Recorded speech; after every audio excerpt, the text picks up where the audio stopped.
to welcome everybody, even as we await for other people to join.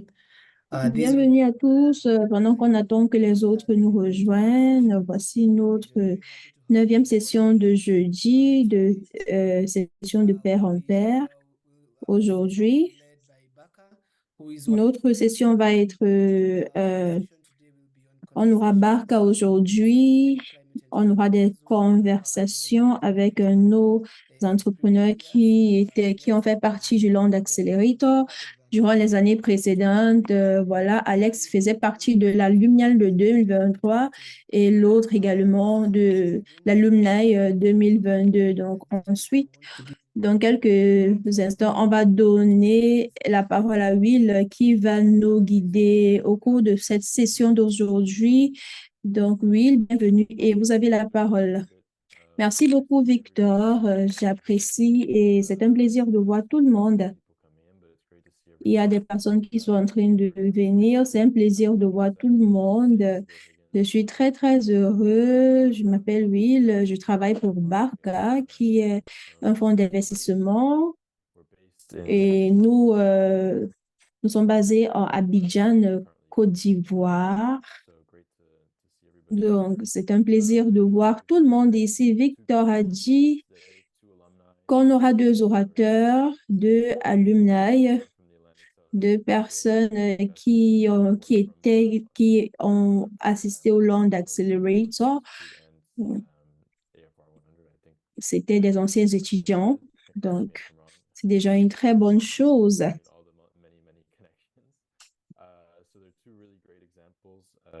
Donc, ce sont deux personnes nous sommes beaucoup chanceux de travailler avec ceux-là. Ils sont basés au Mali, Bamako. Ils travaillent dans la chaîne de valeur du Moringa. Ils travaillent également dans le cadre ils font dans les fruits tropicaux. Donc, juste pour que tout le monde sache, le processus d'aujourd'hui sera déroulé. On aura tout simplement une conversation. Chacun va partager son expérience entrepreneuriale. Ils vont nous expliquer les défis qu'ils ont rencontrés dans le passé. Aujourd'hui, ils vont également présenter les défis qu'ils vont rencontrer à l'avenir. Et aussi, on va parler de chaîne de valeur, de géographie. On aura également l'opportunité de poser les questions parce que c'est vrai que même après une très bonne conversation, il y a toujours des questions. Donc, à ce niveau, déjà, si vous avez des questions, il y a l'icône des questions-réponses. Voilà la boîte des questions-réponses. Posez vos questions. En français, il y a l'option de interprétation en bas. Choisis l'interprétation, après choisis français, parce que on va parler en anglais avec Alex. And also, if you want to follow the conversation in English, Et aussi, si vous voulez suivre la conversation en anglais, rassurez-vous et cliquez sur l'interprétation, voilà l'icône globe pour choisir votre langue d'interprétation. Donc, très vite, je vais donner la parole aux entrepreneurs pour se présenter. Et je pense qu'ils ont certainement des slides. Vous avez simplement une introduction simple fera l'affaire, le nom de l'entreprise, votre nom. Ensuite, on va passer directement au slide, au diapo. Alex, je te vois. Donc, est-ce que vous pouvez me donner votre nom, où vous êtes situé ou basé, votre business et toute autre information nécessaire? Donc, bonsoir à tout le monde. Bonjour à tous ceux qui sont aux États-Unis. Je m'appelle Alex Bomoli. Je suis cofondateur de nous focalisons sur les fruits tropicaux et nous faisons un procédé. Donc, nous travaillons sur des fruits et séchés. je vous donne la parole juste pour une petite introduction de qui vous êtes et vous faites quoi avec votre entreprise et vous êtes basé où. Et oui, à vous, Okato. Et faut allumer le micro. Ah oui, C'est super, c'est là. c'est ça. Bonjour à toutes et à tous. Très ravie d'être ici parmi vous. Donc, mon nom est Orokiatou Traoré. Je suis du Mali et je suis une entrepreneuse verte qui développe la chaîne de valeur des espèces agroforestières telles que le moringa pour des impacts économiques, environnementaux et sociaux dans le Sahel. Parfait. Merci beaucoup, Okiatu, and thank you, Alex, as well. Alex, maybe I'll turn it back to you. I know you have a few slides that you might be able to share just to give us a little introduction to your world and to your business. Certainement, vous avez quelques petits slides à partager avec nous pour présenter votre business. Et ensuite, je vais juste vous rappeler encore qu'il y a l'interprétation qui est disponible en bas d'écran, l'icône globe, choisissez votre canal. Merci encore à tous les deux d'être là. C'est un plaisir. Certainement, on a entendu parler des histoires, donc ce sera un plaisir pour moi d'en écouter aussi davantage. No Yeah. worries. Great. Can you see my screen? Est-ce Yeah, que vous voyez perfect. mon écran? I can see it well. Okay. So, OK. yeah, so thank you so much. I want to Donc, merci à tous. Je vais présenter Goshen Farm. Nous nous focalisons sur une chaîne de valeur de fruits, donc des transformateurs de denrées alimentaires.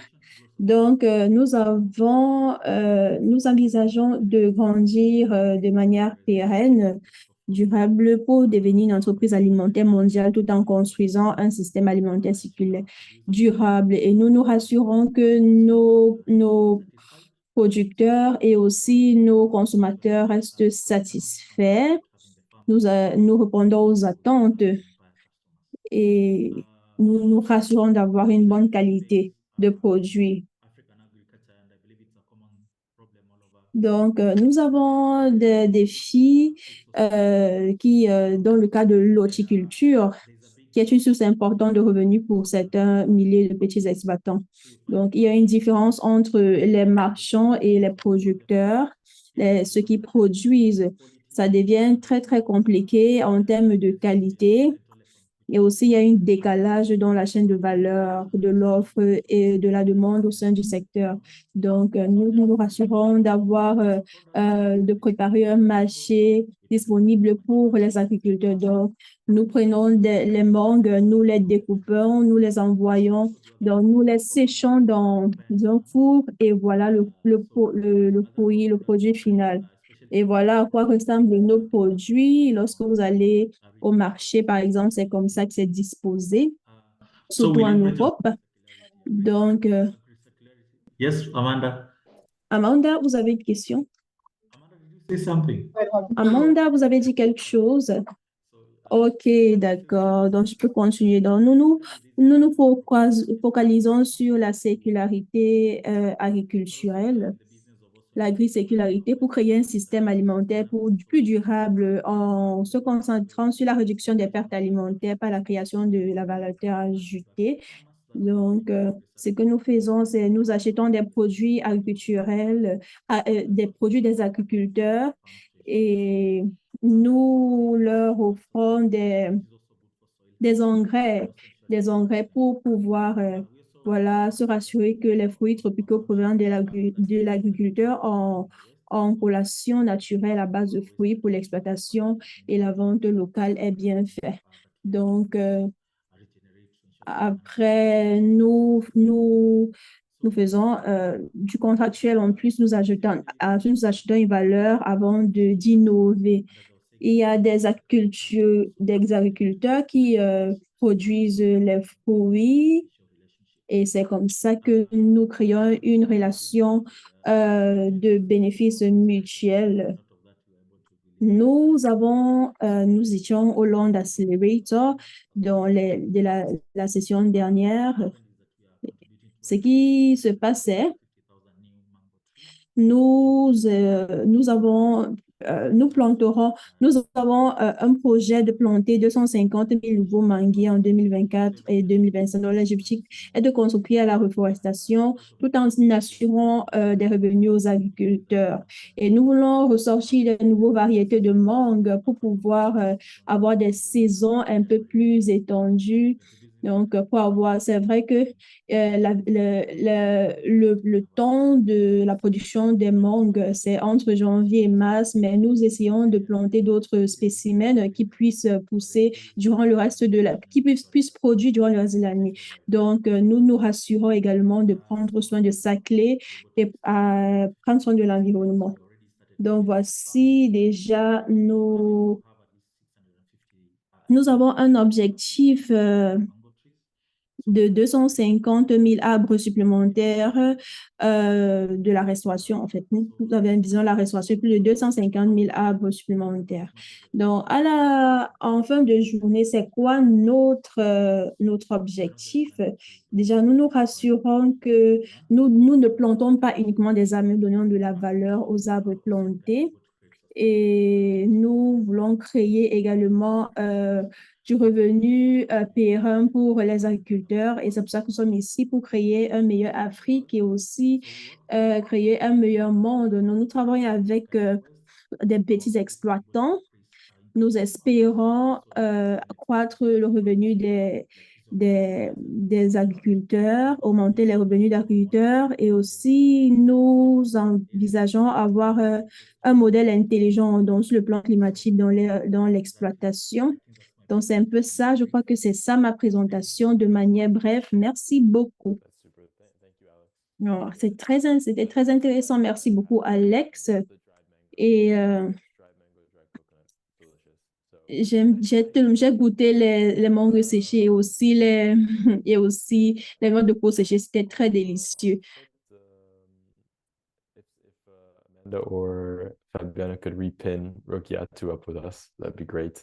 Maintenant, je vais tourner la parole à Rokiatu qui va expliquer aussi la petite histoire, le petit status de sa entreprise qui est basée à Mali, dans le champ de valeur de Moringa. Et malheureusement, je n'ai pas encore la chance de goûter les produits de Moringa de Rokiatu, mais vraiment j'ai hâte de goûter parce qu'il y a une semaine que j'ai goûté un thé Moringa pour la première fois. C'était super, totalement décontractant. Et donc, j'ai hâte vraiment de goûter le Moringa de Rokiatu. À bientôt. Mais à Rokiatu, je vous donne la parole. Merci beaucoup, Will. C'est sûr que ce serait très, très prochainement. Ouais. Donc, bonjour à tous et à toutes. Donc, nous avons mis en place Hello Alliance, une entreprise qui vise à rendre meilleure la vie des populations en milieu rural et urbain. Slide.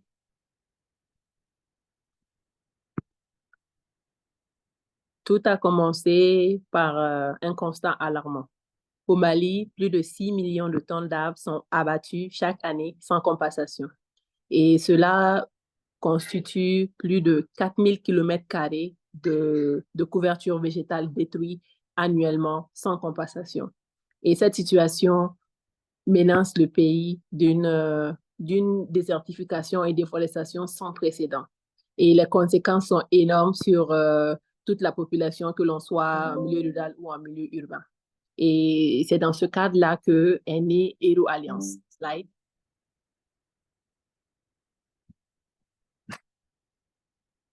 Slide, please.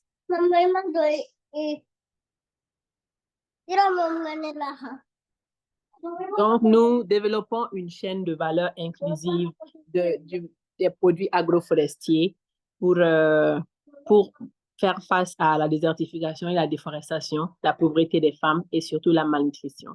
Et ça, c'est à travers une assistance technique que nous fournissons aux femmes et aux jeunes pour planter le moringa, entretenir les arbres et également récolter les produits issus du moringa. Donc, c'est également la plantation durable et soutenable parce que nous faisons de la plantation d'arbres une activité génératrice de revenus pour ces femmes. Donc, elles reçoivent des sources de revenus en plantant des arbres, également en récoltant et en vendant les produits. Donc, ça fait des sources de revenus, une source de revenus durable pour elles et de la matière première pour nous. Donc, nous transformons le moringa en infusion, en d'autres produits que vous allez découvrir. Slide.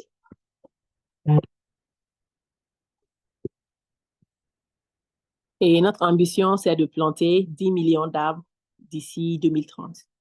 Notre spécialité, c'est surtout le moringa. Pourquoi le moringa? Parce que des études ont montré au Japon que le moringa arrive à séquestrer jusqu'à 20 fois plus de CO2 qu'un arbre ordinaire.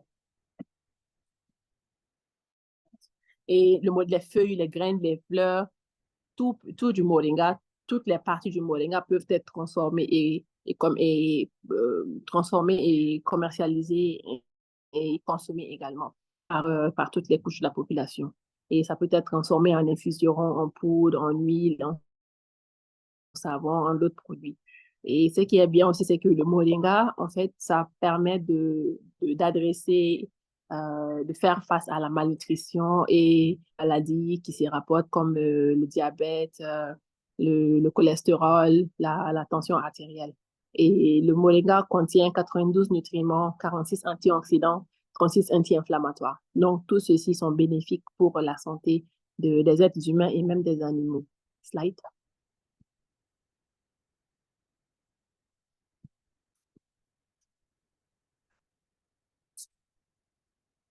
Donc, notre modèle, slide, c'est surtout axé sur la production de pépinières la production de pépinières et de graines qui sont commercialisées aux producteurs et aux organisations qui travaillent avec les producteurs.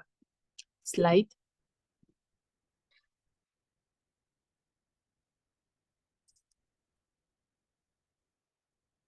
Et après cela, nous transformons le moringa en infusion. Donc, on a plusieurs variétés d'infusion.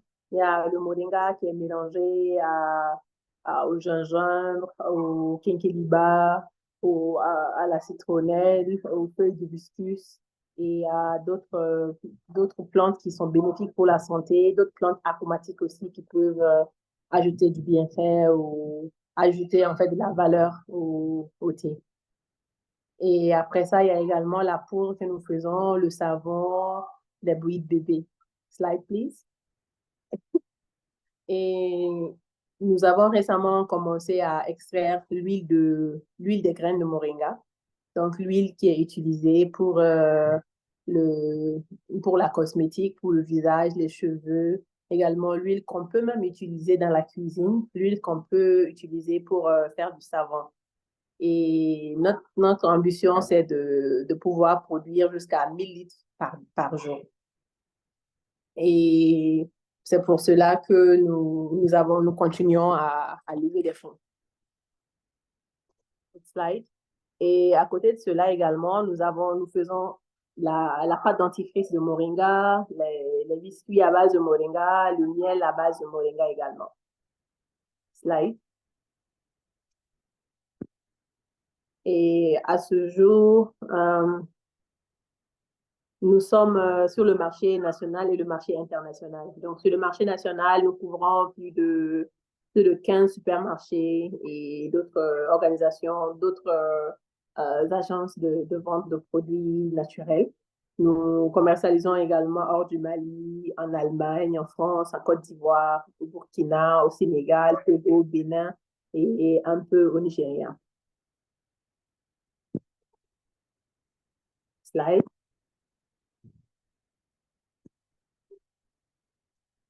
Et aujourd'hui, le marché du moringa, nous projetons que le marché du moringa d'ici 2025 va atteindre 10 milliards de dollars.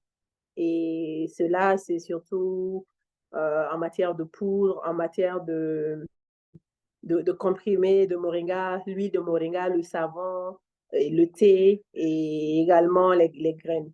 Donc, c'est un marché assez porteur. Un marché assez porteur et nous, notre ambition, c'est de surtout amener notre part de marché au moins à 1 million de dollars d'ici 2030. Slide.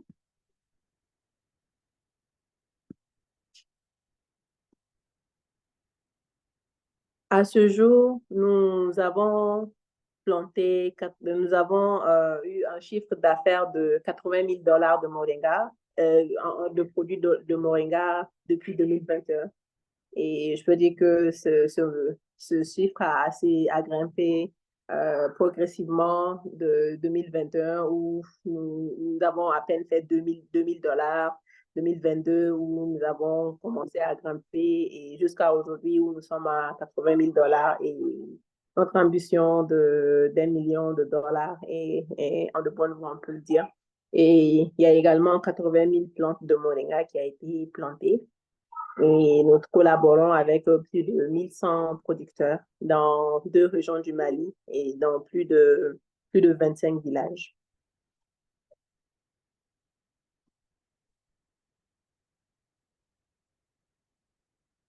Slide. Donc, dans notre écosystème, il y a plusieurs autres organisations, start-up et entreprises internationales qui font la commercialisation de thé. Mais ce qui nous différencie, de thé moringa surtout, mais ce qui nous différencie des autres, c'est que nous développons une chaîne de valeur autour du moringa et nos activités ne se focalisent pas uniquement sur le business. Donc, c'est une entreprise sociale. Donc, c'est à deux volets. Il y a l'aspect social qui vise à créer des impacts économiques, environnementaux et sociaux, et également l'aspect business également qui vise à commercialiser les produits finis.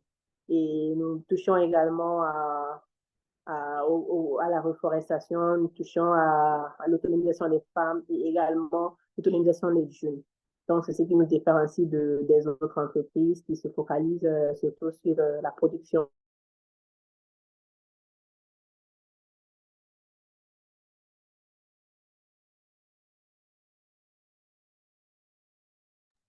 Nous avons une petite équipe qui est composée d'hommes et de femmes très dynamiques et surtout qui très engagés et qui ont commencé avec du bénévolat jusqu'à ce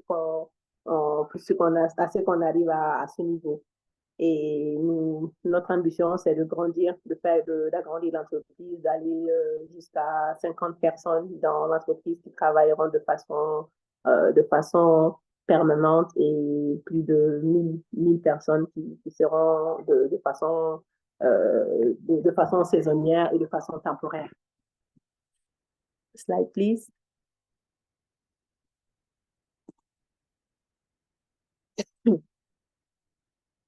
Donc, notre partenaire, nous avons noué partenariat avec plusieurs organisations jusqu'à ce jour, Barca, Bayer Foundation, MyAgro, Rutgers University, le CRD, Access Agriculture, le PNUD, Wascal et plusieurs autres acteurs pour l'assistance technique, assistance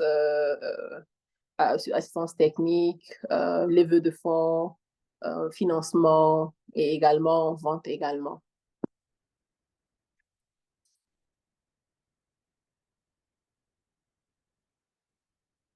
Slide, please. Merci beaucoup. Super. Merci beaucoup, Rokiatou. C'était super. Merci, merci, merci. Je pense qu'on peut, we can stop sharing screen. Perfect. Oui, merci beaucoup, Rokiatou, et aussi Alex pour ces petites interventions sur vos entreprises. Peut-être, Rokiatou, on peut commencer avec vous. Et juste pour expliquer comment vous êtes arrivé à cette idée pour le Moringa. Parce que je crois que vous n'étiez pas dans le champ de valeur de Moringa toute la vie. Parce que vous avez fait beaucoup des autres choses avant de commencer Hero Alliance. Donc, peut-être vous pouvez expliquer juste un peu comment vous êtes arrivé à cette idée pour lancer cette entreprise-là. Absolument, absolument. Avec mon mari, nous avons fait plus de 10 ans hors de l'Afrique. Donc, et nous voulions revenir travailler, et partager nos expériences acquises hors de l'Afrique, en Afrique. Et pour cela, nous avons passé à un projet qui pourra aussi non seulement être profitable, mais également créer des impacts économiques, environnementaux et sociaux pour les femmes et les jeunes. Désolée. Donc, et c'est dans cet élan que nous avons fait des recherches sur...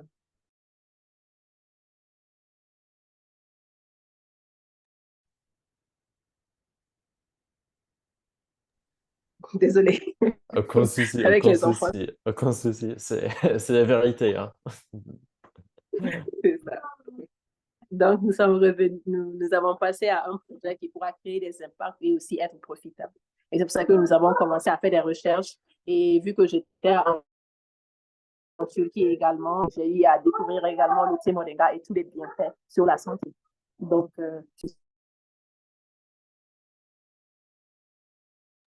Super. Merci, Okiatu. Des choses à donc nous ajouter? avons Ok, ouais, vas-y. commencé avec le moringa dans Génial. Merci beaucoup. Et aucun souci avec vos enfants. C'est la vérité de la vie de travailler à distance en télétravail. C'est juste ça. surtout que j'ai fait 3 Alex, semaines sans venir. Donc, quand tu me vois maintenant, c'est les caprices qui... ouais. Désolée. Aucun souci. And Alex, same question to you. Kind of if maybe you could give us a bit of background on how you got started. Je vais vous poser la même question à vous, Kyle. Si vous avez eu la même passion pour les mangues, pour les mangues et tout, dites-moi un peu comment vous avez commencé vos affaires. En fait, mon histoire vient de la production du jet d'abord du Kenya. Tout a commencé, euh, tout a commencé d'où je viens, mais il y avait un défi. Donc, il y avait des personnes qui n'arrivaient pas à vendre leurs fruits. Donc, pour moi, lorsque je faisais mes études à l'université, j'ai eu la motivation, j'ai trouvé une solution. Donc, j'ai monté un business plan. J'avais un devoir à l'école et en fait, mon devoir portait sur comment créer un marché, comment trouver un marché d'export. Donc, ça a pris beaucoup de temps. Donc, c'était pas facile, c'était un marathon de 3 ans et finalement, j'ai gagné grâce à mon business plan et ils ont accepté de me soutenir. On a d'abord commencé à exporter les mangues fraîches au Moyen-Orient. C'était pas facile, c'était facile, voilà, avoir juste les licences et pouvoir exporter. Après, on s'est dit, pourquoi pas ajouter d'autres produits à tout ceci, les, les légumes et tout. Mais en 2013 encore, il y avait un autre défi parce qu'on avait du mal à exporter les mangues fraîches en Europe à cause des fruits qui se gâtaient très vite. Donc, c'est comme ça que les choses ont un peu changé et on a donc commencé à parler de comment créer de la valeur, comment faire avancer les affaires et comment vraiment rendre les mangues pérennes. Et c'était juste par l'exploitation. Donc, on s'est dit, bon, pourquoi pas les jus et tout, mais finalement, on s'est décidé sur les mangues sèches. Je crois qu'on faisait partie des premières 2 entreprises au Kenya qui ont pensé à cela. Ça a pris du temps, on ne s'est juste pas lancé comme ça du coup. Et après, on a pu investir dans nos propres dans nos propres locaux. Oui, on a créé un entrepôt. C'est vrai, après, on faisait des mangues et tout, des mangues séchées, mais il y a eu une demande supplémentaire des fruits pour d'autres fruits, d'autres variétés de fruits séchés. Et c'est comme ça qu'on a commencé à travailler avec même la banane.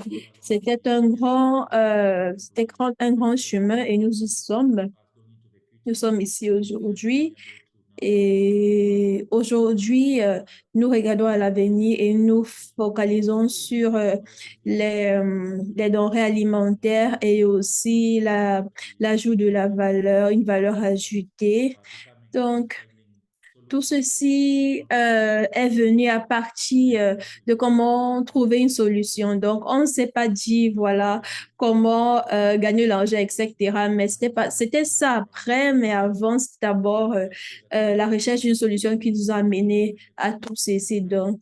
Je pense que l'aventure est très intéressante. On ne sait pas où ça va nous mener, mais certainement, on va beaucoup prendre de plaisir à ce chemin-là. Merci. Et je pense que c'est très, très clair à partir de ce que Rikia, toi également dit. Tout s'est pas juste passé un beau matin. Non, c'était un grand processus.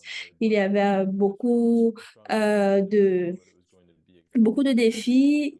Néanmoins, vous aviez eu une vision assez forte pour avancer. Vous avez mentionné au début, je ne sais pas si c'était la dernière chose que vous avez dit que vous avez reçu quelques investissements et aussi quelques partenariats de vos membres de famille. Je ne sais pas, est-ce que vous avez eu des investisseurs en cours de route aussi? On va peut-être poser la même question à Riquetto. Mais c'est quoi votre expérience en termes de levée de fonds? Et peut-être, vous n'êtes pas obligé de nous donner le montant des fonds, mais comment vous avez commencé et qu'est-ce que vous avez appris de tous ces différents processus?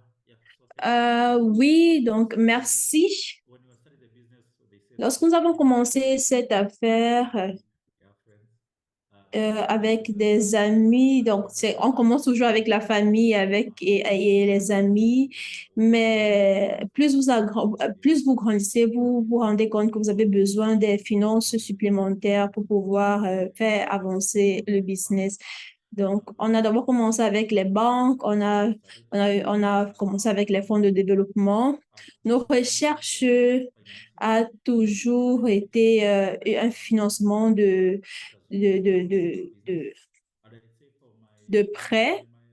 Donc, je dirais que mon expérience, comme Lune a dit, la première fois que vous êtes engagé avec les investisseurs, euh, ils sont parfois réticents. J'ai présenté cette idée à beaucoup de personnes et ça n'a pas beaucoup marché aussi. À la fin de la journée, rendre compte que c'est important de croire en vous, c'est le plus important. Pour certains d'entre nous, nous faisons ceci en plein temps.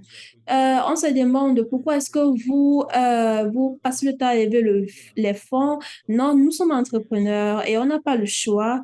Chaque fois, il faut les finances parce qu'il faut s'occuper des coûts opérationnels.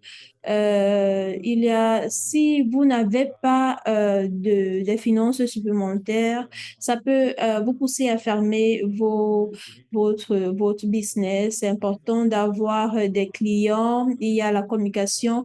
Beaucoup de personnes ne savent pas que tout ceci est très important. Vous devez constamment lever les fonds 24 sur 24.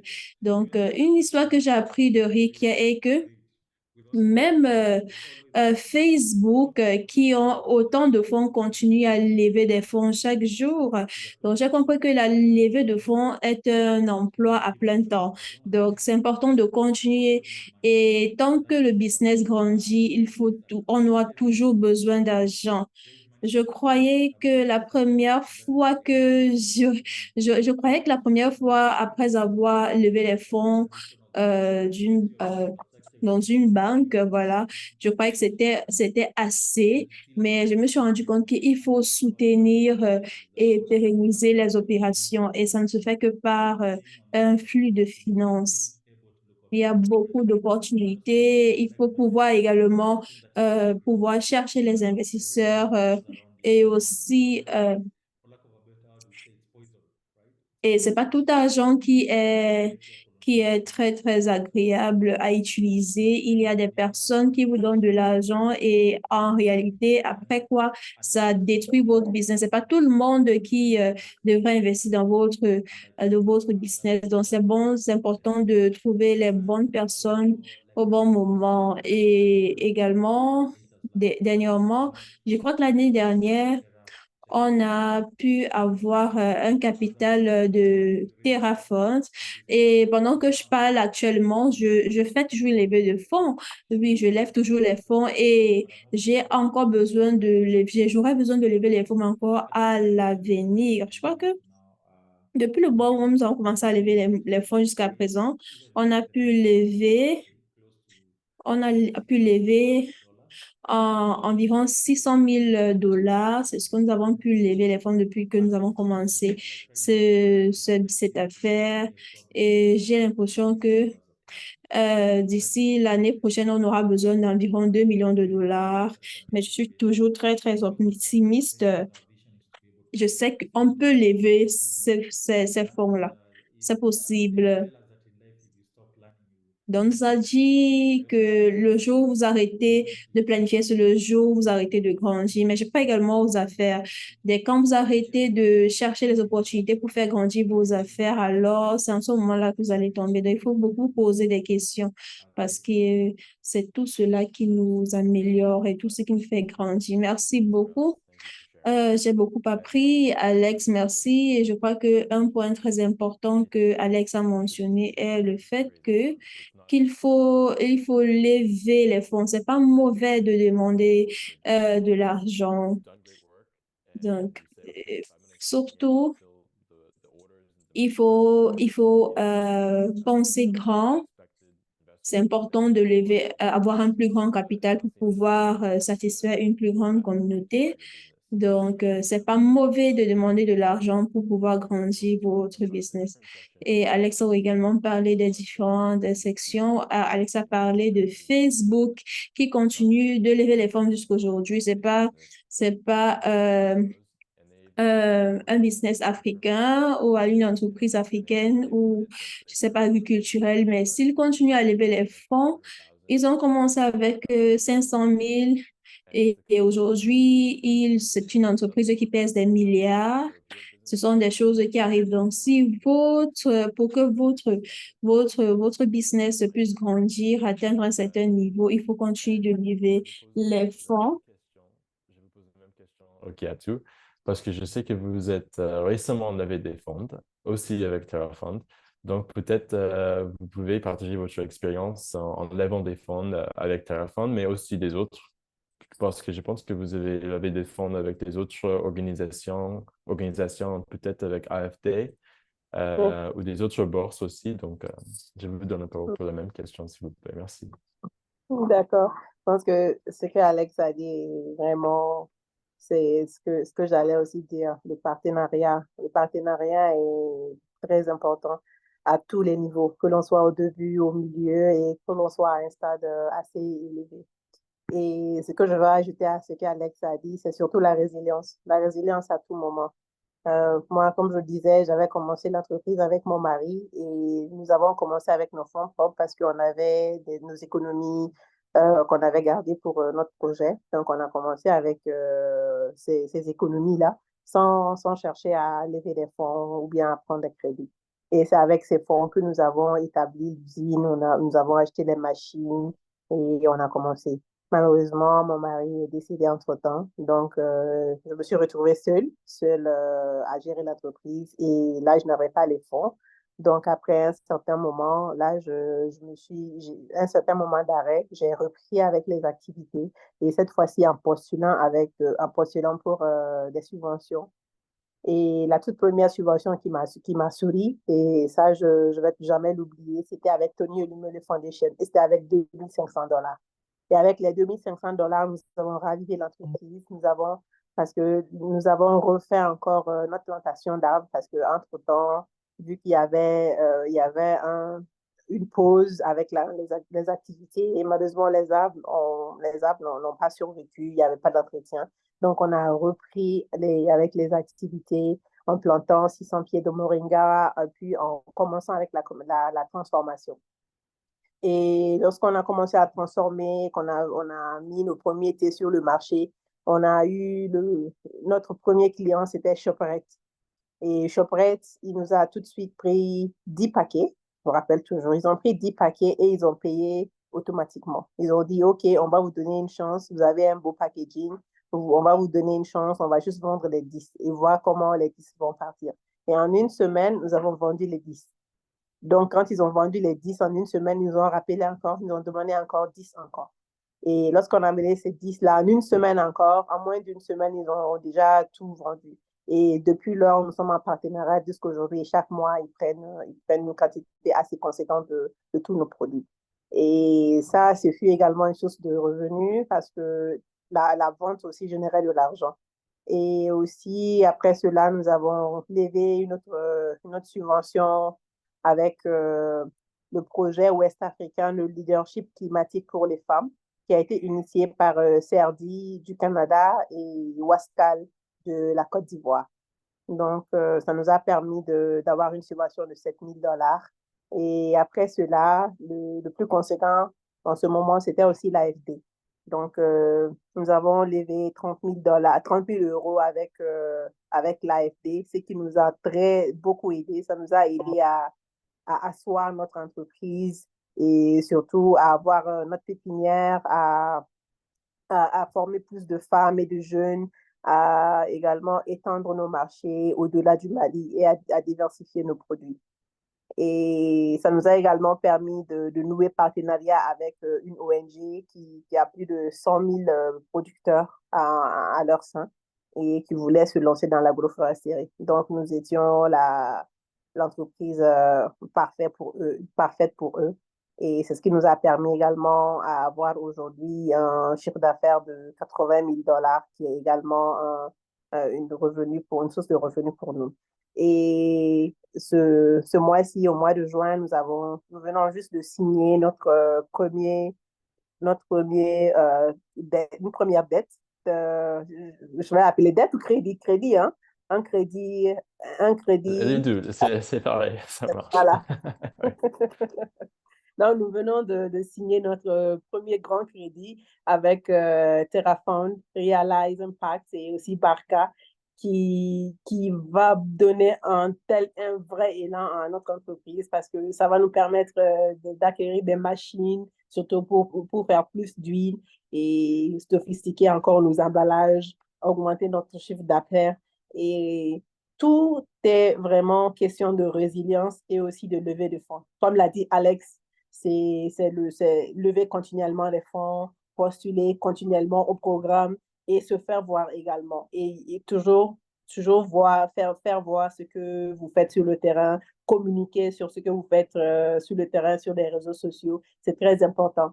Et c'est cette communication qui a fait qu'on a même commencé avec Barca. Notre aventure avec Barca, c'est depuis 2021 jusqu'à aujourd'hui. Et c'est aujourd'hui que nous avons pu avoir le financement. Donc, pour dire que c'est un parcours assez complexe et aussi lever le fond, ça prend du temps. Je me rappelle, Rekia me disait ça, lever le fond, ça prend du temps, il faut être patient et au bout des efforts viendra le réconfort en fait.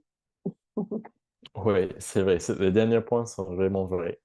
Et c'est vrai aussi que ça prend des moments, parfois, de lever des fonds.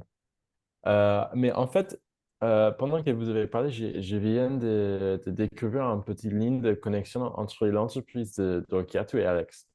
Et c'est que vous deux faites la transformation des produits bruts dans votre pays, dans leur pays, et pas après l'export. Mais vous faites des transformations avant l'export.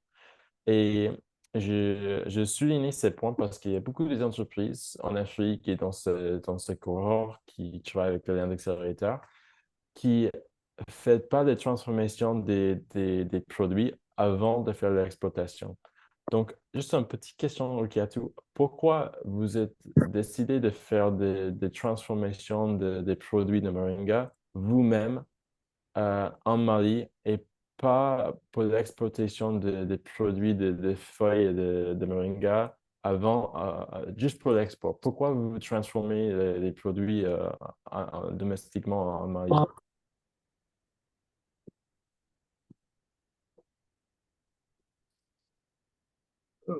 D'accord.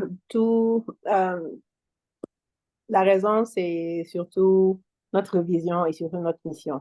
Nous voulons créer des impacts. Nous pouvions juste payer des terres, produire sur les terres, nous-mêmes payer juste des gens pour produire le moringa et après exporter le moringa pour avoir notre argent. Mais au contraire, nous avons dit non. Nous, notre modèle est surtout un modèle local, un modèle qui veut qui veut créer des impacts. Nous avons au Mali un fort pourcentage de malnutrition. Et il se trouve que le moringa, c'est un produit qui fait face à la malnutrition avec le 92 nutriments, 46 antioxydants, 36 anti-inflammatoires, des produits qui sont très bien pour la santé. Et au Mali, le moringa n'est pas connu. Donc, au lieu de se mettre sur l'exportation, nous, on a décidé en fait de se lancer sur cette aventure-là, de transformer le moringa et intégrer ça dans les habitudes alimentaires des Maliens, des Sahéliens et après partout dans le monde. Donc, nous allons commencer avec la transformation pour que ce soit un phénomène, que ce soit un produit auquel les gens vont penser le matin au petit déjeuner avec le thé, à midi avec les épices, le soir, voilà, et se laver avec le moringa, utiliser le moringa sur leur peau, utiliser le moringa de façon continuelle en fait. Ouais. Et c'est super. Et en plus, quand vous faites la transformation des produits vous-même, vous rajoutez la valeur dans les feuilles de moringa et vous gagnez plus d'argent. C'est vrai aussi, non? N'est-ce pas? Absolument, Ouais, absolument, c'est important. absolument, c'est ça.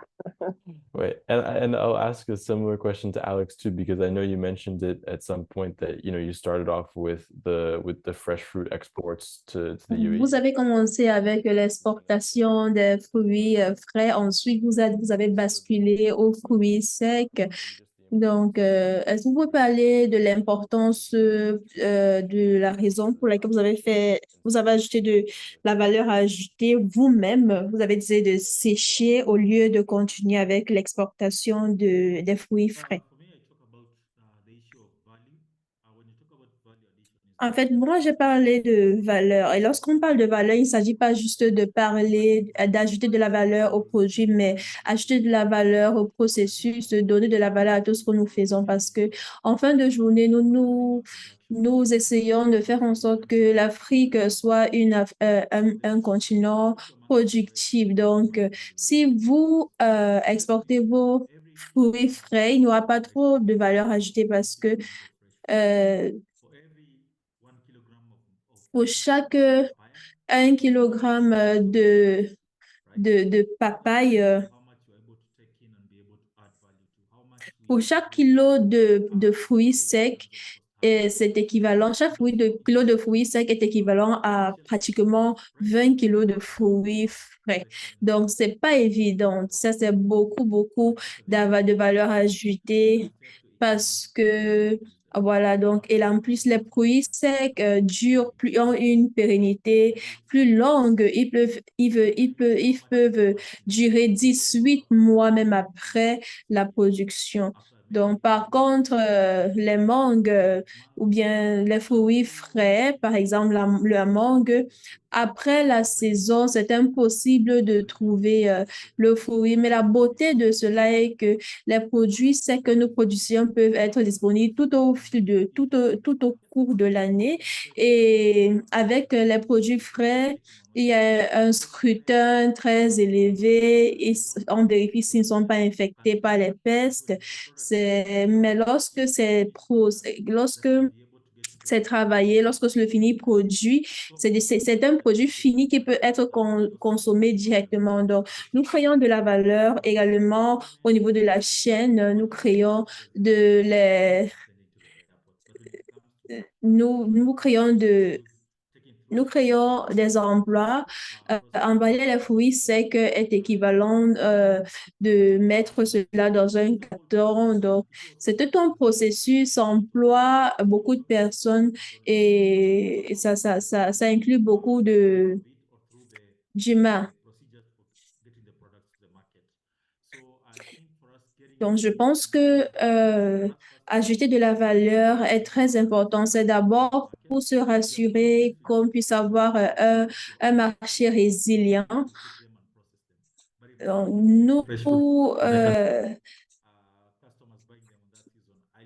nous achetons des produits, nous achetons des fruits des agriculteurs en grande quantité à grande quantité parce que nous achetons et nous séchons au lieu d'acheter et revendre comme ça. Donc, ça apporte la durabilité et aussi ça rend nos partenariats pérennes. Bien sûr, c'est vraiment une très bonne chose d'ajouter de la valeur, telle que Rikiato l'a dit. Ça apporte beaucoup de bénéfices et aussi ça crée de l'emploi et aussi, ça ouvre la porte à beaucoup d'autres affaires. Ça permet d'employer en termes d'impact. L'impact est grand. Donc, une question que j'ai voulu poser, je ne sais pas, Rikiato est parti. Il y a une question qui me taraude vraiment l'esprit. Vous avez eu à faire ceci pendant beaucoup d'années. Vous avez levé des fonds au travers de différents partenariats. Vous avez également agrandi votre équipe. Est-ce que vous pouvez nous parler du processus? Qu'est-ce que ça représente de commencer quelque chose vous-même et qu'est-ce que ça représente également pour les familles? Et aussi, c'est quoi le processus voilà, pour pouvoir ajouter des personnes dans votre équipe, des personnes de confiance. Donc, je crois que le plus grand défi pour tout entrepreneur est de déplacer le business, voilà, reculer le focus de toi et le focaliser ailleurs. Parce que lorsque les gens voient l'entreprise, ils doivent voir un système et non ton visage. Donc, pour nous, c'était vraiment un grand parcours. C'est pas que ça s'est pas passé en une journée parce que en tant que quelqu'un de visionnaire, il faut mobiliser les personnes autour de leurs rêves, de leur vision. Et ça devient un défi parce que c'est vous qui avez la vision et parfois d'autres personnes n'arrivent pas à comprendre, mais ça demande beaucoup de patience pour pouvoir encourager les personnes à vous rejoindre dans le processus et aussi c'est les amener à être sur la même page que vous. Et une chose avec notre organisation, c'est que nous nous basons nous bâtissons plus des systèmes. Donc, c'est très difficile pour une entreprise jeune de le faire parce que vous avez besoin de beaucoup d'investissements pour employer des personnes, investir des personnes. Vous pouvez commencer seul, vous êtes le comptable, vous êtes l'agent marketing, vous êtes parfois même le chauffeur, mais imaginez ajouter d'autres personnes espérant qu'ils font quelque chose, ils font mieux et ils ne le font pas.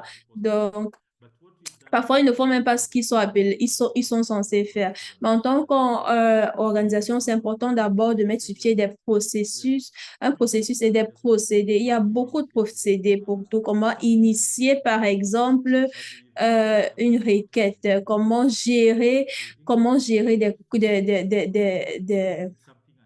des clients. Donc, c'est un système que nous nécessitons de bâtir. Je peux dire avec confiance que lorsque je voyage, je suis OK parce que mon équipe comprend parfaitement comment le processus fonctionne. Donc, parfois aussi, il y a des personnes qui ont traversé les règles, mais c'est important de les ramener à la norme afin qu'ils puissent s'aligner au système. C'est un processus continuel, mais je vous assure que je suis dans une très bonne position parce que nous avons pu mettre sur pied un système que tout le monde respecte et je crois que également Barca peut en témoigner. Ils nous ont visités et ils ont vu les procédés mis sur pied. J'aurais souhaité qu'ils nous rejoignent un peu plus tôt, mais c'est important d'avoir tout en règle parce que donc, leur visite et leur organisation est tout un système en, en lui-même. Donc, c'est important de se rassurer d'avoir des personnes qui comprennent la vision, qui respectent les systèmes, au lieu des personnes qui vous respectent plutôt en tant que leader. C'est pas trop ça le focus. Merci beaucoup. Je crois que,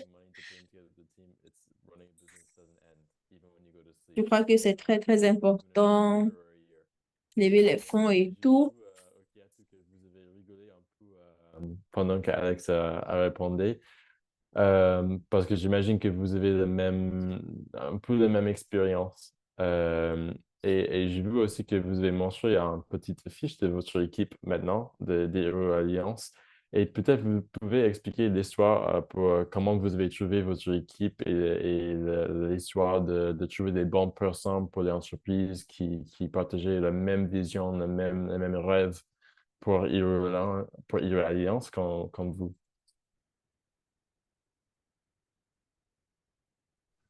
C'est pas facile. Comme l'a dit Alex, c'est pas facile. Trouver les bonnes personnes qui sont aussi engagées comme vous et qui voient l'entreprise non pas seulement comme une entreprise extérieure, mais qui fait partie intégrante d'eux. C'est pas du tout facile.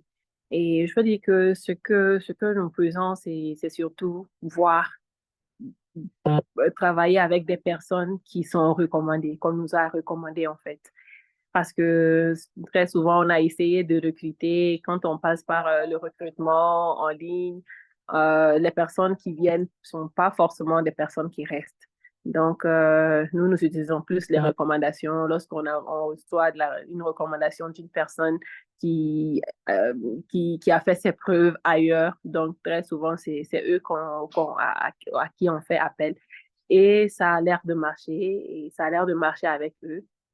Et c'est pas du tout facile et c'est tous les jours, c'est se battre en tant qu'entrepreneur également dehors qu'à l'intérieur parce que c'est continuellement raviver leur motivation pour qu'ils puissent continuer aussi à croire à l'entreprise, à se donner à fond pour atteindre les objectifs et c'est pas du tout facile. Oui, c'est vrai. Merci de partager l'expérience de vérité parce que c'est pourquoi nous sommes ici, pour discuter des choses vraies, de crier et continuer de diriger en bonne entreprise.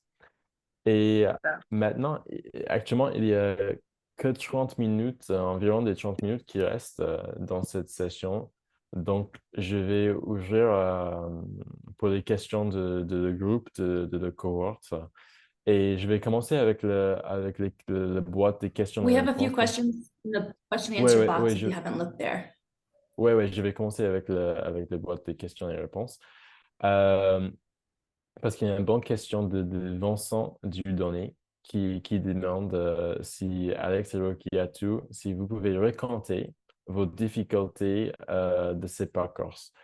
Euh, Comment sont arrivées ces difficultés et comment vous avez géré les difficultés. Peut-être partager une expérience de difficultés les plus dures et comment vous avez ouais, comment vous avez géré cette difficulté et gagné dans cette expérience? Et on peut commencer avec vous, Kiatu. C'est clair les questions? Oui, oui, c'est clair. Ok, Les ok. difficultés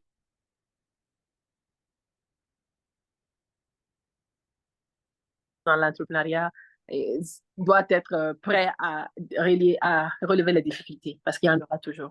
Et l'une des difficultés que nous avons eues et qui nous a fait presque réfléchir à deux s'il faut abandonner ou continuer, c'était surtout notre pépinière qui avait été attaquée par des chenilles légionnaires. Nous avons utilisé toutes sortes de traitements. Malheureusement, ils reviennent toujours. Et nous avons fait recours à l'Agence nationale des pesticides qui sont venus, on a fait beaucoup de traitements, mais malgré tout, nous n'avons pas pu sauver notre pépinière. Donc, c'était une pépinière de 150 000 pieds, 150 000 plantes de moringa.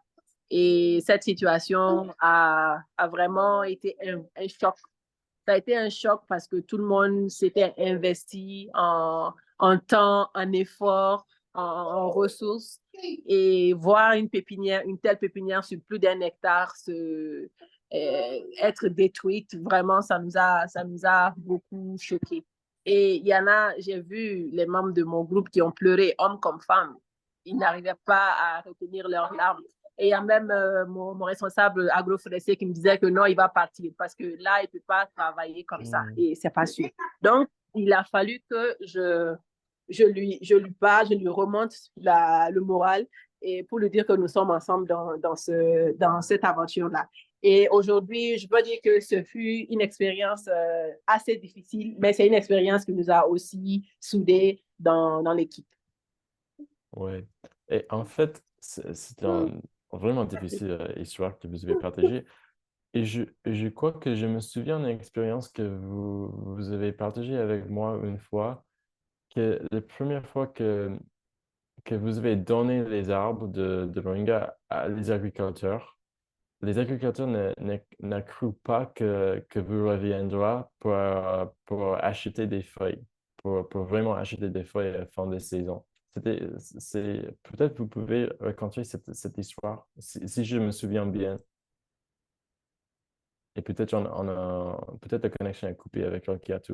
Donc, Alex, I'll ask you the same question, the first question I asked for Rockiatu, which is maybe there's one experience, one difficulty you faced along the way that you remember, and just kind of talking about one situation. Quelle est la difficulté que vous avez rencontrée et comment vous l'avez surmontée?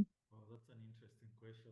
Ah, c'est une question très intéressante parce qu'on ne peut pas parler de défi, un défi. Je crois qu'il y a beaucoup, beaucoup de défis. Mais je dirais que It was during d'abord, 2020. peut-être durant le COVID 2020, So we had on venait de déménager dans notre nouveau entrepôt parce que nous étions basés en Nairobi, mais il fallait sortir de la ville pour avoir un plus grand espace pour pouvoir faire avancer nos opérations. Ensuite, le COVID est arrivé et beaucoup de personnes ne se sont plus déplacées. Donc, en 2020, on employait des personnes d'employer des personnes, mais il fallait vraiment rebâtir. Il fallait bâtir à nouveau. Donc, on a dû renvoyer du mieux l'effectif, mais après, on a employé de nouvelles personnes et il fallait former ces personnes à nouveau. Ce n'est pas évident, mais je pense que chaque fois que vous mettez en place des systèmes et des procédés, vous allez trouver des personnes à mobiliser et qui vont ensuite, par la suite, vous soutenir. Lorsque nous avons déménagé dans nos nouveaux locaux, on n'a pas imaginé qu'il y aurait des problèmes d'électricité. Et je crois que pendant les 3 derniers mois, nous avons perdu beaucoup de ressources parce que vous allumez les machines ensuite, il y a coupure d'électricité, il faut attendre et sortir tous les produits des machines et les jeter. Avec le temps, on a trouvé un backup, mais je vous assure que ce pas des choses qu'on planifie. Lorsque vous planifiez, ce sont des trucs qui vous échappent. Chaque fois, il y a toujours des trucs qui vous échappent et c'est après que vous vous en rendez compte. Donc, vous tombez avant de vous relever, juste pour reconnaître. Donc, juste pour vous rendre compte après que là, c'était la naïveté qui vous a empêché de réfléchir ou bien de voir un peu plus loin. Deuxièmement, je voudrais parler, puisque nous sommes une entreprise focalisée sur les sports. Nous avons perdu beaucoup d'argent. Donc, nous avons envoyé des produits sans recevoir la paye. Donc, avec le temps, on a appris à vraiment mener des enquêtes sur nos acheteurs, se rassurer que ils sont des personnes viables. Parce que en réalité, votre capital n'est pas restitué lorsqu'il est perdu et c'est beaucoup d'argent qui se perd. Il faut encore se rebâtir. C'est pas évident. Donc, pendant que nous faisons tout ça, c'est important de bien ah, voilà. Il y a un acheteur qui voulait travailler avec nous cette année, mais on a mené des enquêtes et nous nous sommes rendus compte qu'ils ont fui avec beaucoup d'argent. Ils ont escroqué beaucoup de personnes. Donc, voilà, on a dû tout arrêter. Donc, c'est important d'être patient, de c'est important de mener des enquêtes, se rassurer et ne pas juste se lancer. Je connais environ 3 ou 4 entreprises qui ont perdu de l'argent en envoyant des produits à ce client sans recevoir de leur paye en retour. Donc, c'est un plaisir de vous voir, Lucie. Happy to see some familiar faces there too. But yeah, no, it's true. There's gonna be C'est vrai, il y a beaucoup de mal, how you respond. il y a beaucoup de pleurs, il y a beaucoup de... Your due diligence on a C'est important d'avoir un backup et c'est quelque chose que Riato a également mentionné, que les partenariats sont très importants, que ce soit quelqu'un qui investit dans vos affaires ou alors quelqu'un avec qui vous êtes en partenariat, quelqu'un qui achète que ce soit quelqu'un qui achète vos produits ou quelqu'un chez qui vous achetez vos produits sont des partenaires. Donc, c'est important de préserver la relation même avec les banques ou des investisseurs privés. Donc,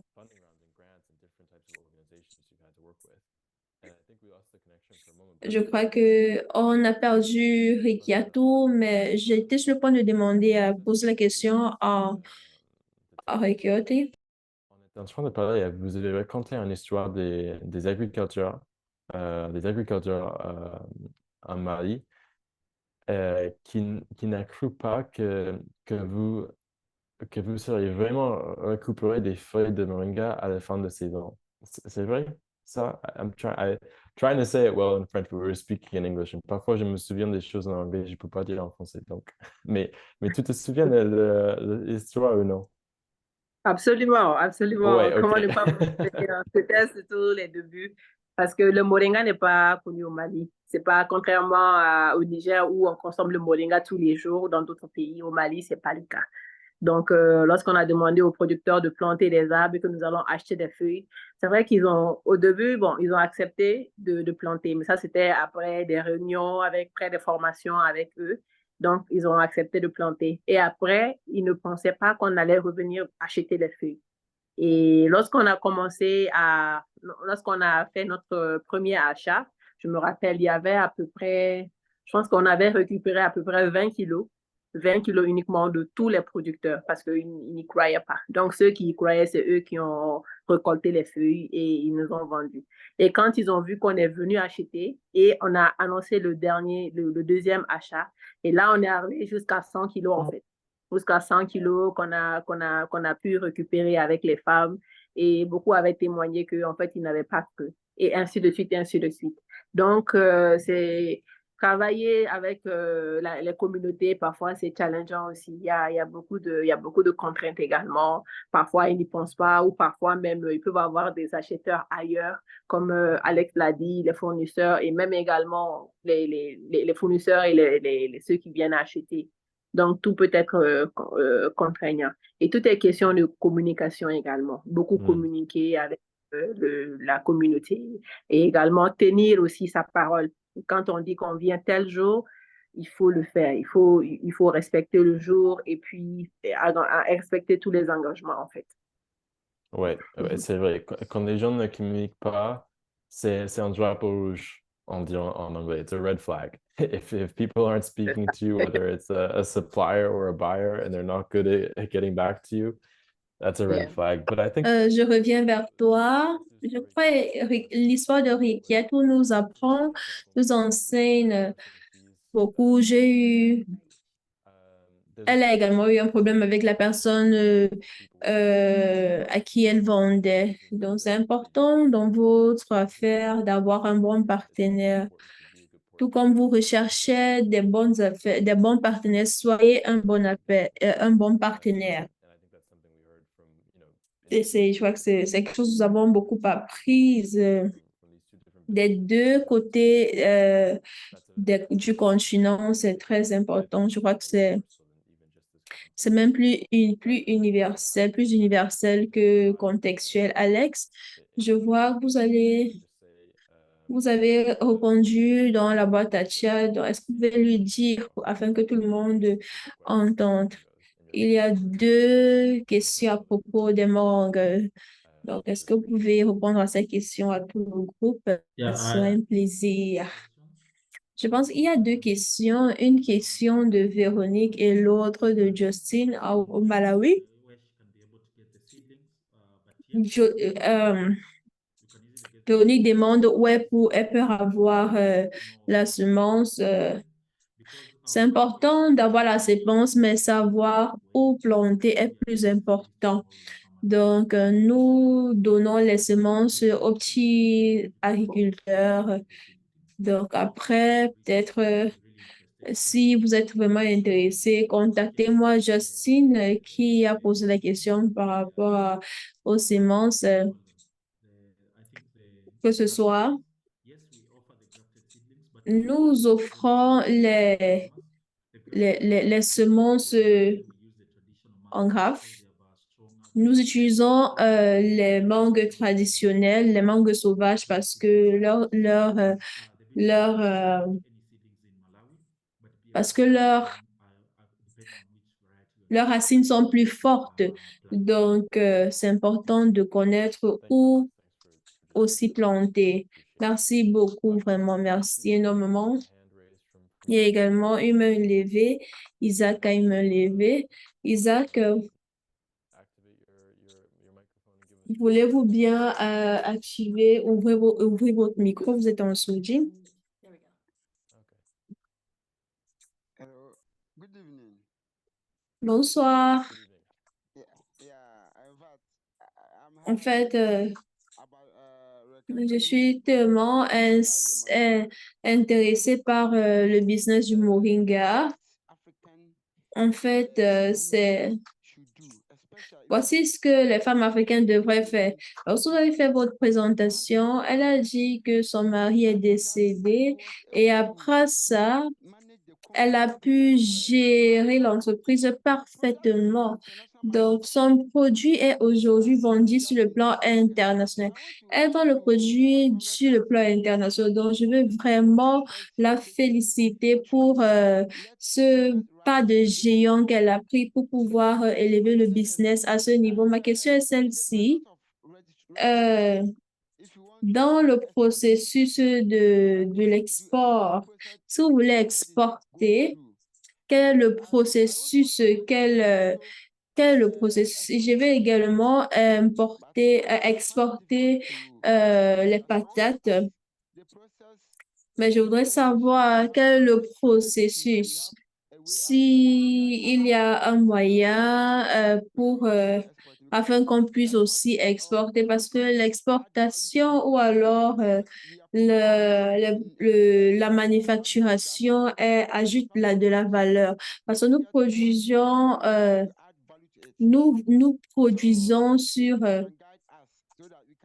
nous faisons une production primaire. Donc, c'est important de grandir. Je suis à Isaac et Giri et je viens de Showboy Farms. Merci beaucoup d'avoir partagé votre question. Donc, une question, je crois que Ricky a eu un problème de question. Isaac, vous êtes basé où afin que nous sachions? Je suis au Ghana, je suis basé au Ghana. Parce que parfois, le processus d'exportation diffère de pays en pays. Je sais que Rikiatou est au Mali, Alex est au Kenya, mais je crois que les détails sont différents. Le processus est vraiment différent en fonction des pays. Donc, Alex, est-ce que vous pouvez nous parler du processus d'exportation au Kenya? En fait, oui, je crois que tu as raison. Tout dépend de votre pays. Par exemple, au Kenya, il faut avoir les certifications sanitaires pour que vos produits puissent quitter, voyager de pays en pays. Aussi, il faut aller également il faut se renseigner auprès du gouvernement, les bureaux du gouvernement, afin qu'ils puissent te dire exactement comment. Parfois, vous avez également besoin des certificats, mais tout dépend de votre destination. Qui veut dire, c'est un certificat ou alors un document qui vous permet, qui vous donne accès à l'exportation. Donc, juste moi, je vous dis, allez dans les bureaux du gouvernement et renseignez-vous. Ensuite, vous pouvez également te renseigner sur les acheteurs potentiels pour savoir si ils ont besoin des certifications internationales aussi. Donc, tout dépend vraiment de votre pays. Donc, merci. Et je crois qu'il y avait quelqu'un d'autre avait une main levée. En fait, ah, OK. Oh, you have a question. Sorry, Amanda, go ahead. No, don't worry. My question was, my original question, and this is just to get to my Ma question était pour Alex, l'importance, j'avais une question, mais je viens de me souvenir. Lorsque nous étions avec toi, il y a de cela un an, et votre entreprise était encore en train d'évoluer.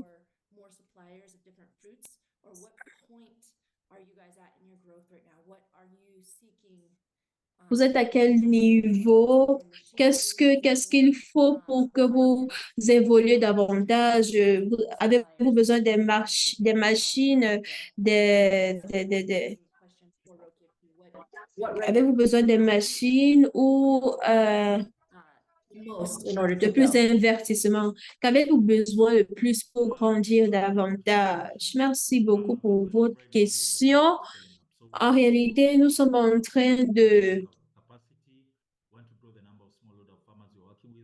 nous sommes dans un processus de mise en échelle. Nous essayons de lever une fonds euh, pour, pour nos opérations. Donc, aujourd'hui, nous sommes en train de finaliser notre deuxième phase de l'entrepôt qui va agrandir notre capacité fois 4. Donc, on aura besoin de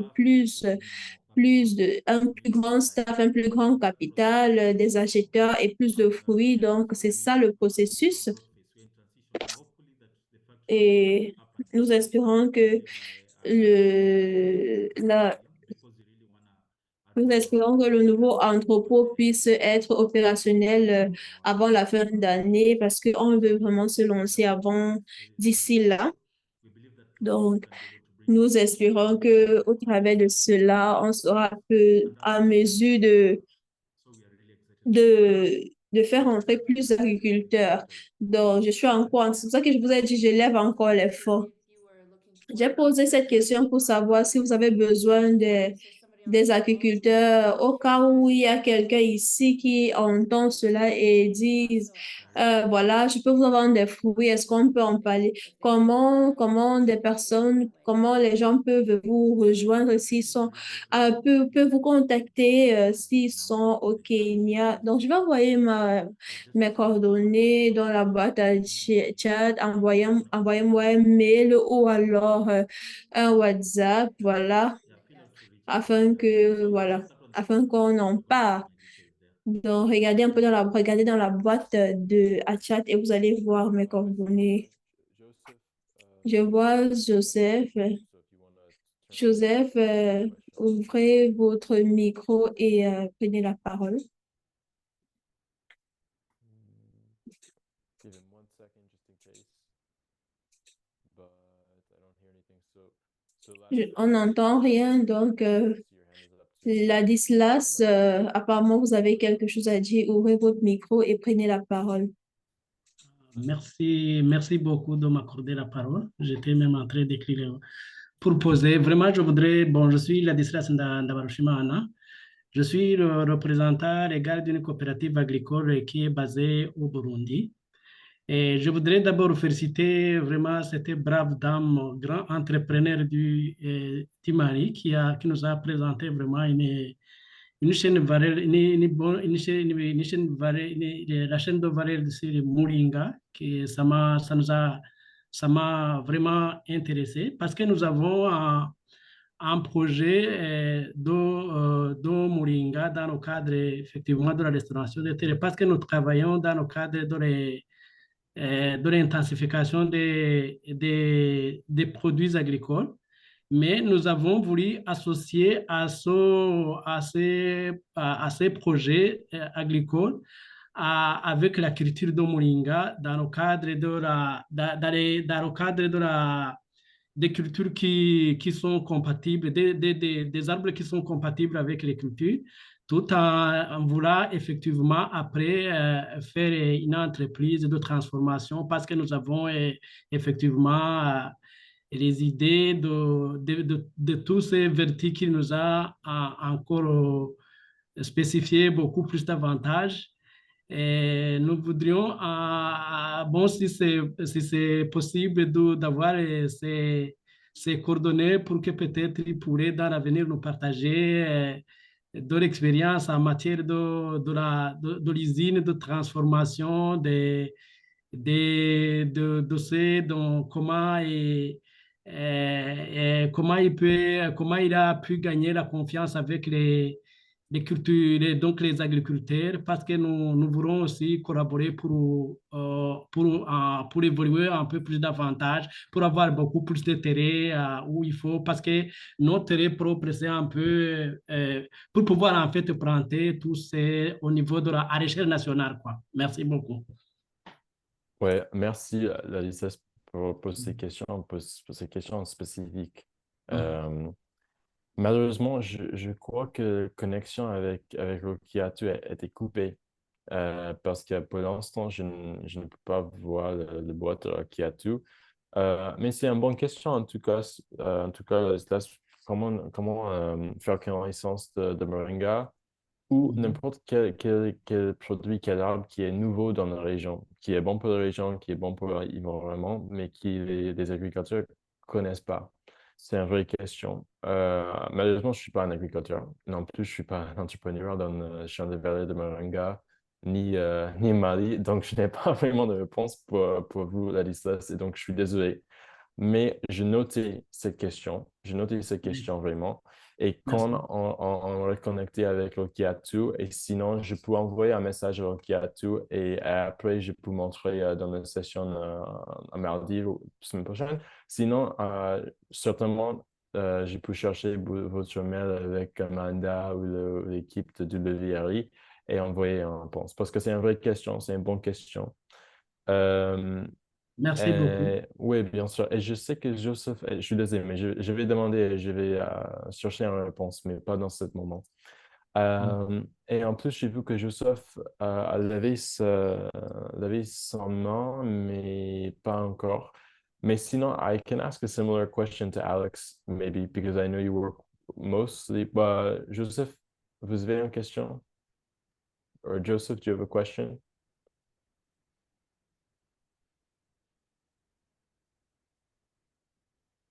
Ouais, merci beaucoup de la parole nous accorder. Oui, oui, bien sûr. Nous, c'est Joseph Kibangue. Je suis le cofondateur et le directeur général de la Société congolaise d'innovation et de transformation. Nous sommes spécialisés dans la valorisation des déchets en produits finis ainsi que dans la restauration des terres agricoles. Vraiment, c'était avec intérêt que j'ai suivi la présentation de Madame qui œuvre dans la transformation des moringa. Ça m'a vraiment beaucoup plus intéressé. Ici, chez nous, à Uvira, le moringa, je dirais que ce sont des feuilles. Nous avions des moringas comme le feu de brousse. Un peu partout, il y a des moringas. Mais nous ne connaissons pas moringa comme comme une nourriture, comme un légume, non. Mais dans la plupart des fois, les gens utilisent moringa pour se soigner. Mais ils n'ont jamais utilisé ça comme repas. Et c'est rare des fois de trouver là où on transforme un moringa en huile. Alors, par rapport à la présentation de madame, vraiment, je serais très ravi si elle si elle pourra encore une fois de plus nous partager ça, voire même nous orienter comment est-ce que nous pouvons aussi commencer à transformer le moringa. Parce que lorsque j'ai commencé le travail de restauration, j'avais commencé avec moringa. J'avais planté beaucoup d'arbres de moringa. Et toutes les arbres qu'on avait plantés jusqu'à maintenant, ils sont là. Et il n'y a pas une autre mesure que nous avions appliquée en fait de pouvoir transformer le moringa en produit fini par manque de connaissances et par manque également de mentorat dans ce domaine de transformation de moringa en produit fini. Merci, Joseph, pour ces questions. En fait, c'est vraiment un côté de la dernière question. Et malheureusement, c'est la même réponse de mon côté parce que la connexion a été coupée avec Rukiatu. Mais en tout cas, je vais chercher une réponse. Je vais reposer ces questions à Rukiatu par mail et je vais partager la réponse de Rukiatu avec le groupe. Parce que c'est une bonne question, parce que moi, c'est le nouvelle pour moi aussi qu'il y a beaucoup de moringa en RDC et aussi au Burundi. Donc, vraiment, ça présente une opportunité pour la transformation, de rajouter de la valeur, comme on a déjà parlé, pas seulement avec des valeurs pour votre entreprise, mais dans toutes les chaînes de valeur. Donc, c'est une grande opportunité s'il existe beaucoup de moringa dans ces zones. Donc, je vais poser des questions à Rukiatu. Merci beaucoup. Toutefois, Oui, bien sûr. l'ami du Burundi, l'ami du Burundi, si nous pouvons s'échanger directement les contacts pour voir comment est-ce qu'on peut faire cette expérience au niveau d'abord du Burundi et ce d'Uvira, parce qu'on est très proche avec lui. Je ne sais pas si ça peut le vouloir très bien. Oui, bien sûr, c'est Il est un bon encore point, dans merci. l'état. Oui. Et malheureusement, actuellement, je crois qu'il reste que moins de 3 minutes dans cette session. Donc, I think, sorry, Alex, I'm gonna switch back to English. But I think we only have 3 minutes left. So if there's maybe one piece of advice, just a 1 minute, 30-second piece of Donc, advice. est-ce que vous avez un conseil à nous donner en 1 minute ceux ici ceux qui veulent se lancer dans les affaires dans les années à venir? Y a-t-il quelque chose que vous souhaiteriez partager avec nous? Donc, juste un petit conseil avant qu'on ne parte. Yeah, so just maybe to share is that Oh, ok, d'accord. Ce que je vais partager est que c'est c'est rempli d'aventures, c'est un chemin rempli d'aventures, mais il faut rester focalisé. C'est un marathon, comme on le dit généralement, donc c'est les petites choses que vous faites au quotidien qui vous amènent au grand. Donc, parfois, on ne se rend même pas compte lorsqu'on arrive. Donc, parfois, on est tellement focalisé sur l'avenir qu'on n'apprécie pas proprement ce que nous faisons. Et je veux dire aux entrepreneurs ici que c'est le moment de cultiver notre propre nourriture. Donc, tout ce que nous faisons en tant qu'entrepreneurs, souvenons-vous que l'Afrique est un, est un nid d'entrepreneurs et nous devons tout faire pour valoriser le temps que nous allons passer sur Terre parce que nous n'y allons pas passer toute une éternité. Donc, chacun sa responsabilité. Le chemin n'est pas si doux, mais continuons d'avancer. Merci vraiment. Vous avez vraiment investi beaucoup de travail et j'apprécie. Merci d'avoir partagé tout cela avec nous aujourd'hui. La connexion de Rigato vraiment n'était pas la bonne. Donc, Rikiatu certainement va recevoir nos remerciements lorsqu'elle écoutera l'enregistrement. Donc, il est l'heure, donc je vais passer la parole à Victor, Amanda, Fabiana ou quelqu'un de l'équipe pour dire au revoir. Je vois Rikiatu est de retour. Je pense qu'on a 30 secondes qui restent. Donc, si vous avez bienvenue encore. Oui, bienvenue.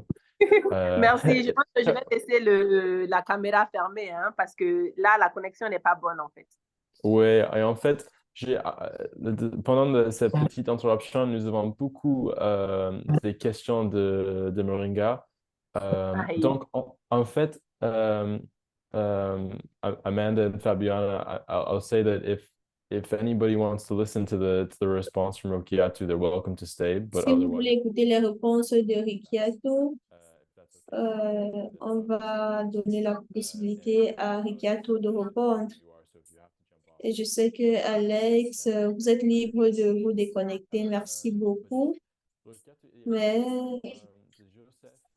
Ladislas, qui je pense que est toujours là. Donc, Ladislas ou Joseph, si vous avez des questions encore, je vous invite de redemander les questions maintenant parce que nous avons Rokiatu avec nous.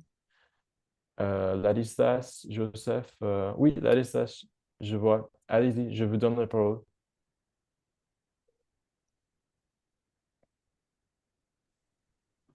Merci encore une fois de m'accorder la parole. Je reprends ma présentation. C'est Ladislas Ndabarushima Anna. Je suis à la tête d'une coopérative agricole qui est basée au Burundi. Je voudrais d'abord présenter, comme les revenus, je voudrais représenter mes sincères félicitations vraiment à la brave dame, grand entrepreneur du Mali, et surtout vraiment la chaîne de valeur sur Moringa qu'elle nous a présentée. Je suis vraiment très intéressé parce que nous travaillons au Burundi dans le cadre de l'intensification des produits agricoles. Et nous travaillons, nous sommes vraiment intéressés parce que nous avons même ce projet pour pouvoir, dans le cadre de la restauration des terres, comme la moringa, c'est compatible avec les autres cultures, nous avons pensé planter dans nos champs l'arbre moringa, mais nous voulons aussi travailler avec la population pour pouvoir planter à grande échelle cet arbre-là. Ma question, c'était d'abord de demander si à madame si peut nous donner des coordonnées pour qu'on puisse continuer à demander ce partage d'expérience au niveau surtout de la transformation, de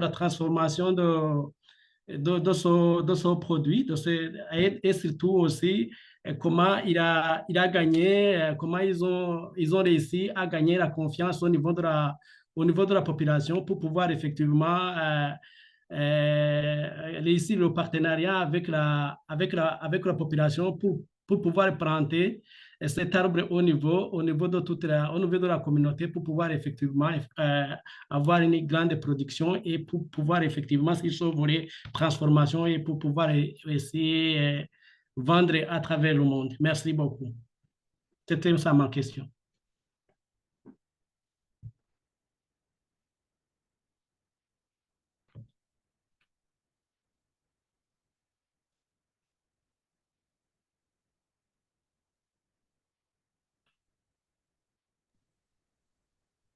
Did our speakers drop off?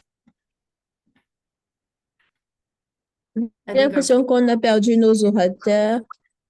Les deux orateurs, on les a perdus. Bon, Ok, d'accord. Ça veut dire qu'on va clôturer. On a eu des sessions magnifiques. On aura des sessions magnifiques pendant les 2 prochaines sessions de jeudi.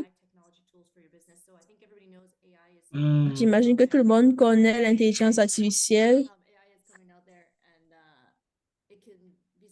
So I think Will is bringing a lot of stuff. I don't know, Will, are you still there? Did everybody get dropped off? Yeah, it looks like Will lost his contact as J'ai well. l'impression que Will également a perdu sa connexion. Donc, je ferai l'IA, je vais vous dire comment utiliser l'IA. Peut-être vous n'avez pas encore utilisé. Comment commencer à l'utiliser? Par exemple, ce que vous dites, donc il y a des moyens. Will a eu à se former, il a utilisé l'IA pour les affaires. Si vous êtes curieux de savoir ce que c'est que l'IA et comment l'utiliser pour vos affaires, venez jeudi. Ensuite, on aura une pratique de présentation, une présentation, un exercice de présentation communautaire. Donc, les gens vont prendre la parole pendant 3 à 5 minutes pour pouvoir promouvoir leur business. Par exemple, bonjour, voici ce que je fais. Voilà, dans la boîte à chat, si vous voulez promouvoir vos affaires. Et beaucoup de personnes en Afrique voudraient bien entrer en partenariat avec vous, mais il faut le savoir, il faut savoir comment faire une très bonne présentation. Commencer à mettre en pratique ce que vous direz. Donc, cela se fera dans les 2 prochains jeudis. Déjà, merci à tout le monde, tous les participants pour cette réunion. Certainement, vous avez beaucoup d'autres questions à propos de beaucoup de points, des questions de Alex. Je veux juste vous encourager. Ici, dans cette boîte à chat, on va envoyer, on va envoyer le lien du numéro de Alex et celle de la dame dans Restore Forward. Merci beaucoup et à nous revoir la semaine prochaine pour notre session d'IA. On va donc clôturer cette session.